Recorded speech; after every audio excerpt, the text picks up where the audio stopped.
Hard Rock, el quart cinturó, l'ampliació de l'aeroport.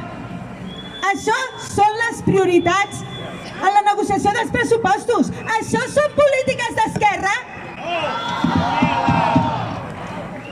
Els treballadors i treballadores dels serveis públics menystinguts en uns pressupostos, menystinguts els serveis sense recursos que s'estan aguantant amb el sacrifici de les persones que estem donant cobertura a aquest servei.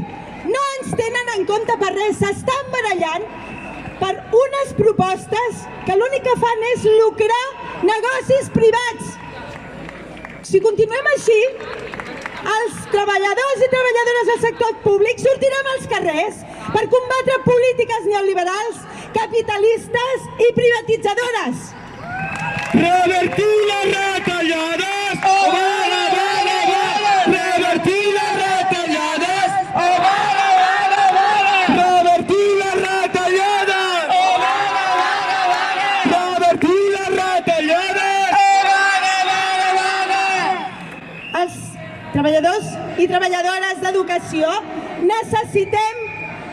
necessitem suport, necessitem millorar les nostres condicions laborals, però també necessitem més recursos en els centres educatius perquè l'alumnat necessita una atenció de qualitat i necessita una educació de qualitat, no polítiques competencials que l'únic que busquen és convertir ciutadans i ciutadanes en persones sumises, sense esperit crític, poc empoderades i que acceptin tota la precarietat que ens ve a sobre i no ho podem permetre.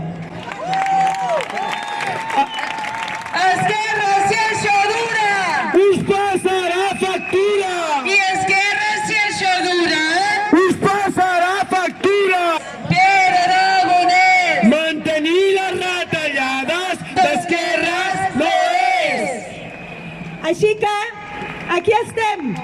Estem sanitat, estem educació, estem pensionistes, estem estudiants i continuarem junts en aquesta lluita perquè no és una cosa d'un sector i prou, és una qüestió social. Per tant, hem de seguir defensant els serveis públics, hem de seguir defensant les necessitats de la societat i que no es prioritzin qüestions privatitzadores i capitalistes. Seguirem al carrer. Si cal convocar més vagues, convocarem més vagues pels serveis públics que s'han de defensar fins al final. Som-hi!